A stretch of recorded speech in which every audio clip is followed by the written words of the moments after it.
And The Flash, issue 797, is written by Jeremy Adams with illustrations by Serge Kuna and Tom Derenick, colors by Matt Erms and Peter Patazis, and letters by Dave Sharp. And with the 1 minute war concluded, issue 797 takes us back toward the end of the Flash Annual, where Wallace West, redubbed Ace, aka the current Kid Flash, is tasked with watching and babysitting Irey and Jay. However, he did not expect for Maxine to be in the mix as well, but nonetheless agrees.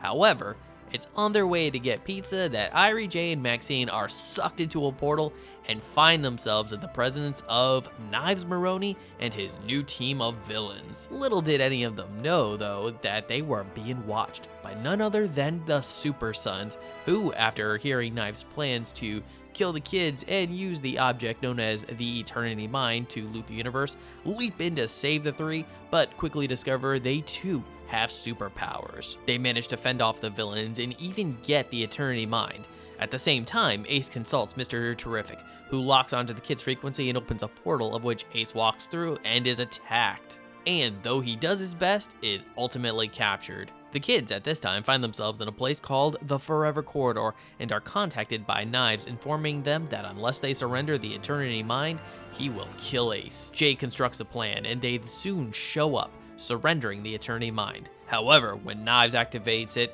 the kids start making wishes, creating a room of chaos that allows Ace to escape and reacquire the Eternity Mind, as Robin wishes all of the villains to their nearest dimensional jail. The kids then say their goodbyes as Ace, Irey, Jay, and Maxine return home, and John and Damian use the Eternity Mind to wish themselves home. However, in a twist of events, the Eternity Mind does not go with them, and instead ends up in the clutches of Granny Goodness. And The Flash issue 797 is that quick decompression story that I've become accustomed to seeing after every major Jeremy Adams arc. I like the focus on the kids in this issue, as well as the return of some of their foes from past stories like Dr. Nightmare and Knives Maroney.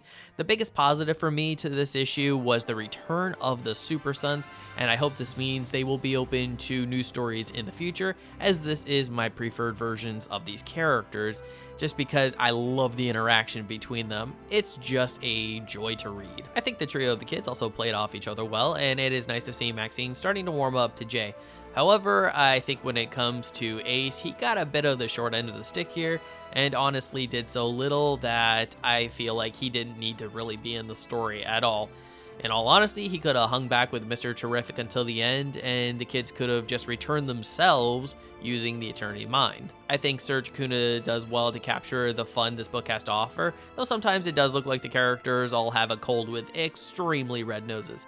The book also shifts artists at the halfway point, and I think this is an overall downgrade, which makes the book a little more difficult to look at in the latter half. Overall, The Flash issue 797 is just a fun throwaway type of story that's good for a quick read, and anyone who loves the Super Sons will get a kick out of their appearance. And with that, I'm going to score The Flash issue 797 a 7.5 out of 10.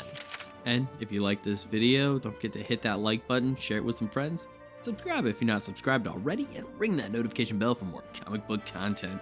And if you're wondering what to watch next, consider one of these 2 videos.